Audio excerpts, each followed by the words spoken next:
Okay, he's Meg here, and so this is one of the last things I got to do for the ASI controller install, is to make brackets for it. So this is the material we're going to use to make brackets. We're gonna make a lower bracket for the ASI controller, so it's more stable. I feel it kind of flops around too much. So we're going to go ahead and thing it. And hopefully this fender won't hit the controller on full compression. I don't think it does. I'm not sure. Somewhere along the line, it might be kind of cool to maybe take the heatsink out and paint it black, or anodize it black. I don't know if there's a shop around here that kind of does that. It would be nice to get a black heatsink. Or it'd be cool to have a different heatsink, one with fins and stuff. I feel that this heatsink isn't it's just a solid block of aluminum, so it would be kind of cool if it had little fins or designs on it. So, but that's somewhere later along the line, is all I want to say. So alright, so what we're going to do today is we're going to use this piece of bracket.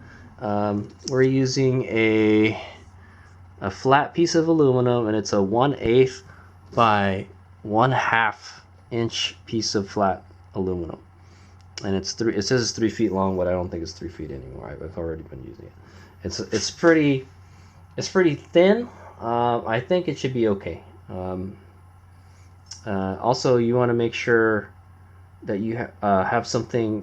These brake wires, they're gonna chafe on the controller here. You want to make sure something's gonna protect it from chafing. So basically, we're just gonna use.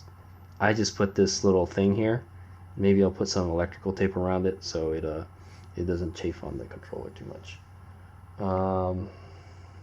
So there was two things I wanted to do before we took this out on the dirt, is to make these brackets and to make a cover for all these wires and stuff, so it doesn't get dirty in there. So that's what I got planned up. So, but this is going to be a pretty simple little project here.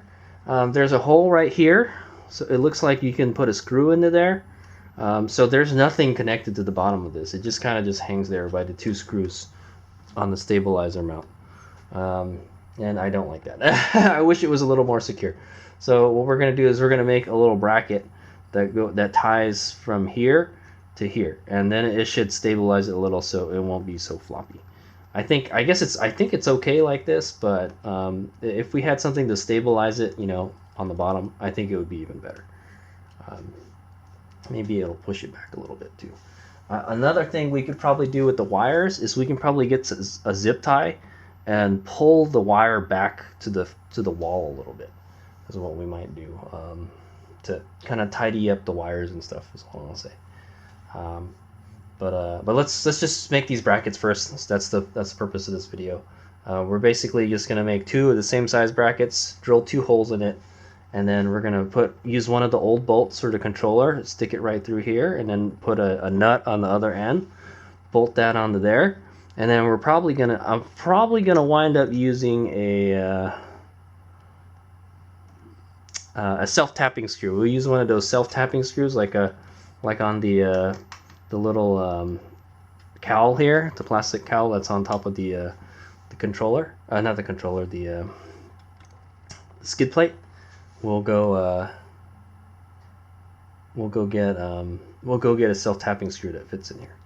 But first, let's go cut our piece of bracket. Okay, so basically, what I'm gonna want to do is kind of just stick this right here and figure out about how long we need to make it. Fortunately, the bike isn't tall enough where I can really do that. Can't get this all the way down. What we could do is we'll just measure it. That's what we're gonna do. We'll get a ruler. Okay, we got the good old ruler here. We're gonna go, let's say, from the top to the bottom.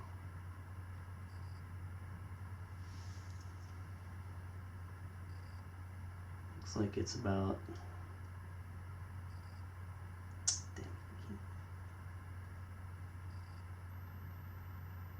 whatever that number is, 60, like 63 millimeters is what we're going to want to cut.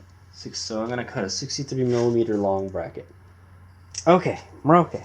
There we go. So that's about 63 millimeters right there. I kind of didn't cut it super flat, but that's okay. We can grind it flat.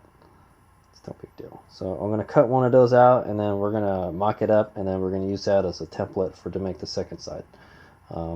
Okay, so it's so thin, I think we're just going to use our Dremel instead of our good old Harbor Freight cutting wheel dealie. I think this will do the trick. It's not very thick, so.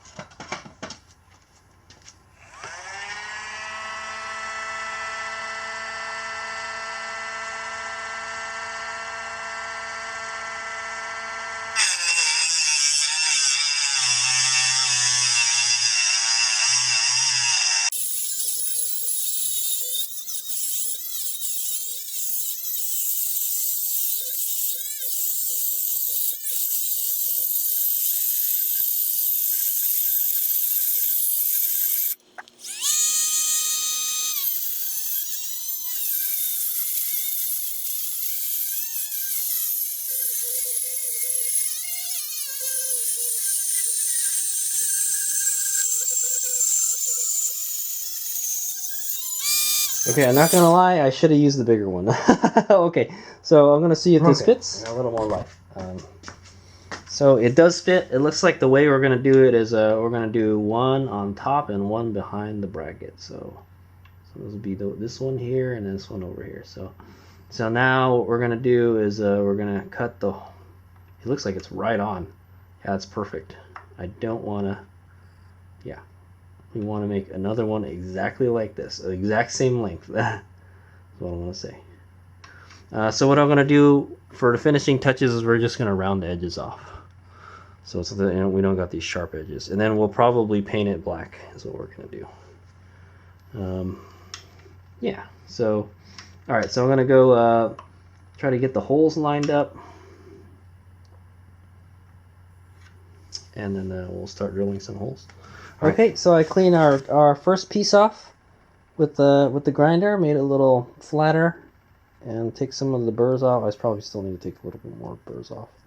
And then I kind of use it as a stencil to mark where we're going to cut the second one. So I'm going to go ahead and cut the second one with the nice, big, powerful one this time. All right, let it rip. Oh, this one is kind of small too, damn it.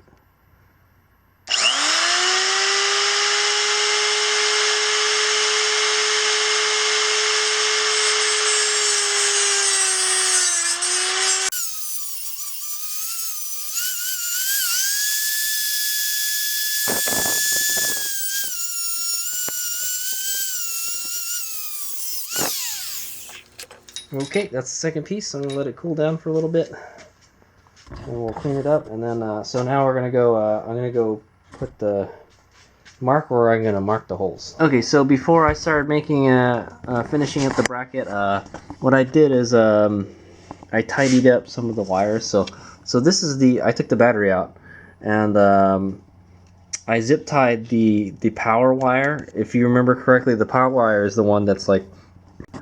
It's twisting a whole lot. It's being bent a whole lot, and it's really thick. So, so what I did is I zip tied it to the wall here that the battery rests on. There's a brace right here. That's interesting. You could probably. Yeah, there's a bracket right here. You can probably make a bracket that goes from here to here. But I think this will work. because this is a bracket in itself. So, all right, yeah. So basically, I zip tied the power wire right here and right here. I'll show you on the other side. It's kind of hard to get in there, but that's basically what's putting all the forces on the controller.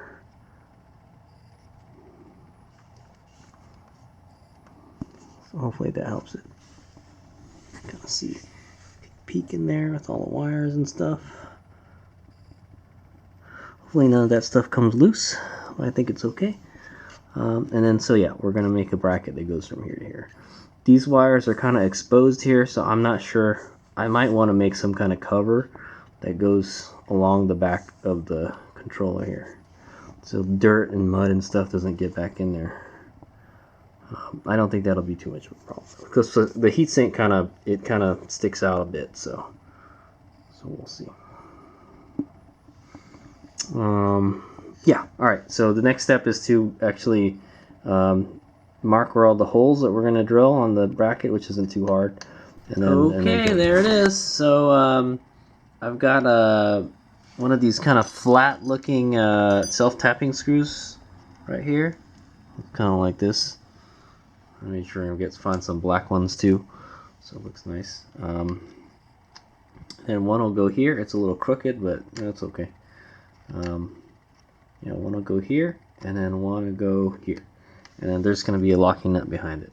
I haven't put it on yet, so I got it pretty close to how I want it. I actually kind of messed up the holes on the other one, so yeah. So I'll go.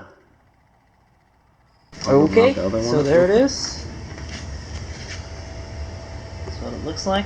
It looks like it's kind of a little off, but that's okay.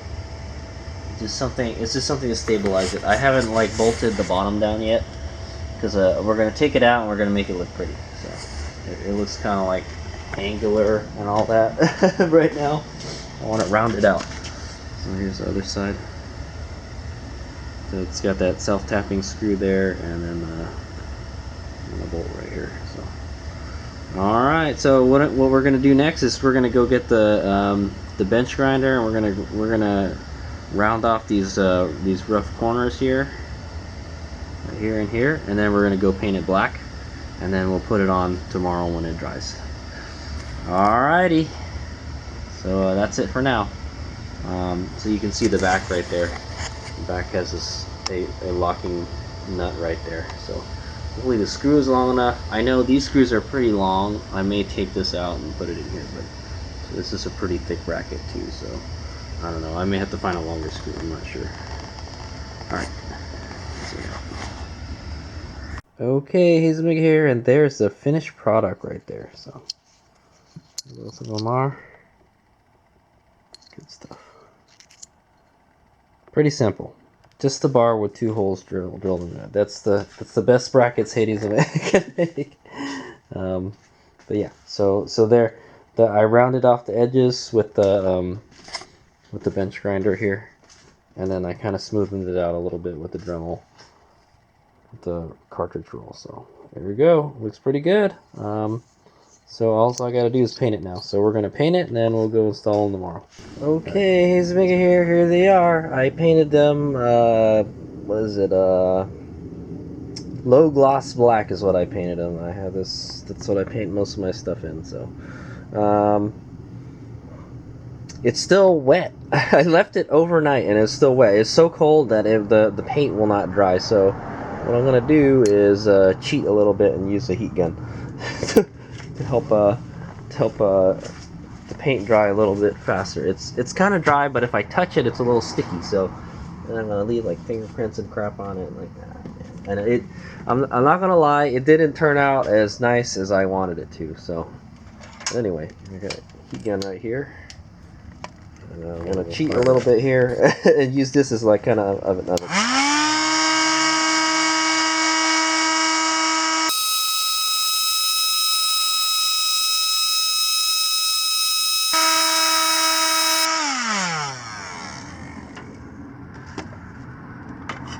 It's kind of like you know, like those when you paint a car, they got a paint booth, and then they have like a little oven that they bake the paint in. Yeah, man, it's still sticky. Let's hope. I use an old can of paint too, but that's probably why the can was almost gone.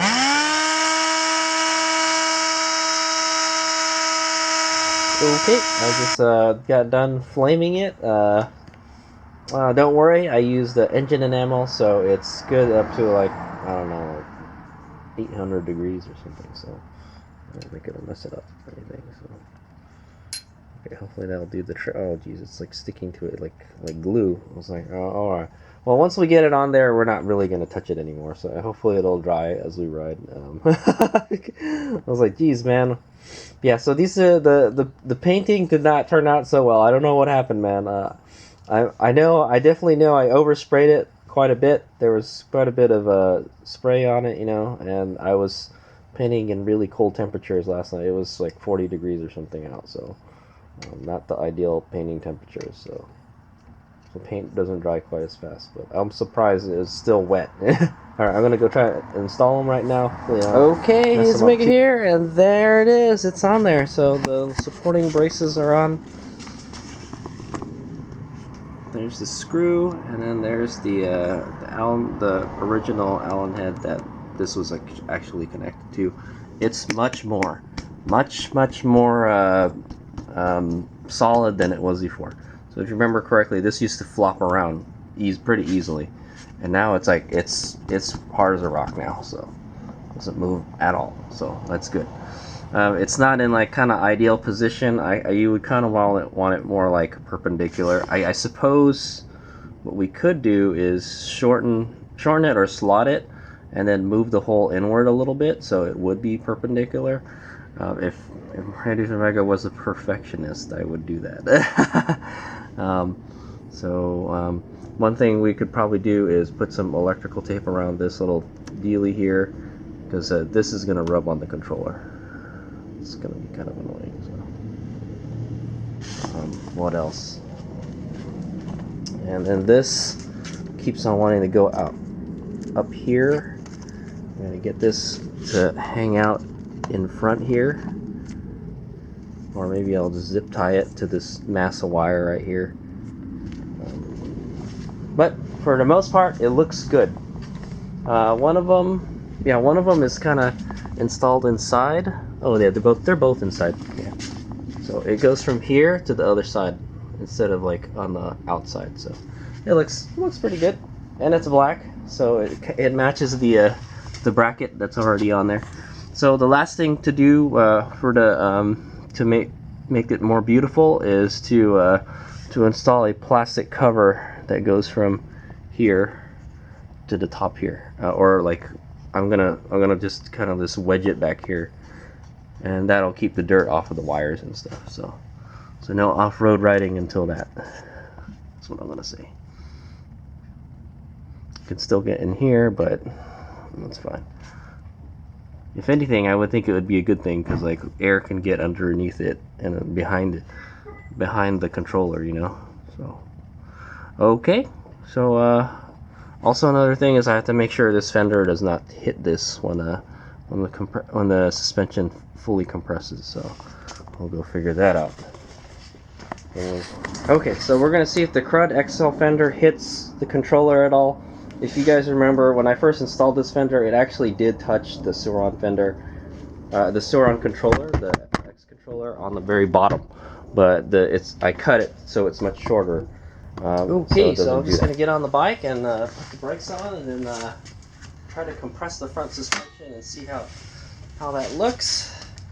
I think it'll be fine though.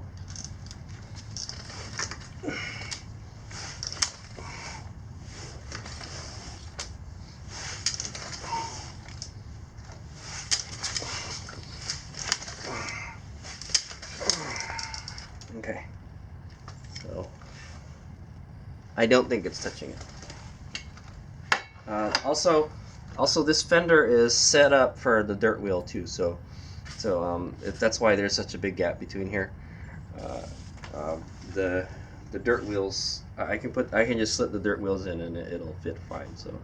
So it should be fine with the dirt wheel if it's like that. So it acts as kind of like a limiter. So all right. So I don't think it's touching. I think it's really close, but it's not touching. All right, so that's the end of the Hades Omega stiffening. I'm gonna call them BAC2000 Hades Omega Spec BAC2000 stiffening braces. So basically, like I said, I got those two pieces of a flat aluminum. We cut them. We measured it. We cut it. We drilled 2 holes in it. One's a little bit bigger than the other. We used a self-tapping screw here, and then we used this guy right here, one of the old screws, and then I'm using a locking nut on the other side. You can see back there. I don't know if it reaches all the way. It's like just long enough, so hopefully it doesn't vibrate off, but we'll see. All right, so there we go. Stiff as a rock. It's nice and solid now. So I feel that it should have had something like that in the first place, you know. Yeah, I don't know how you could have made a bracket like that. Maybe you could have 3D printed. I mean, I know it was on a 3D printer, so you could have just extended. Yeah, basically have this plastic plate here that's on the bottom of the controller, and then just extend an ear, a bracket going out all the way here that mounts to this. Easy, man. If you have a 3D printer. so yeah. And Hades Omega doesn't know much about 3D printing other than like this is the way it looks when it's done, you know. And you have to use a CAD to do it, but yeah. So basically, if I had like the design for if I had the CAD design for the lower bracket here, that's what I would do. I would just extend a flat ear, like maybe twice, since it's plastic, twice the thickness of this bracket here. So this is like what? Probably like 1/8, about the same size of thickness as my bracket right here, and just extend an ear out here, and then drill a hole in it, and then actually you don't even need to drill a hole in it. You can just 3D print the hole, and then drill the hole out. So you got like a pilot mark, you know, to drill a hole, and then just bolt it right here. So kind of what I don't like is this doesn't follow the contour of the frame anymore. If you guys remember the stock controller, it follows it. It kind of follows it exactly perfectly. It had a slight angle back to it. This is like kind of almost perpendicular with the ground. So, well, yeah. All right, so I want to go take it for a spin. All right, here's me out.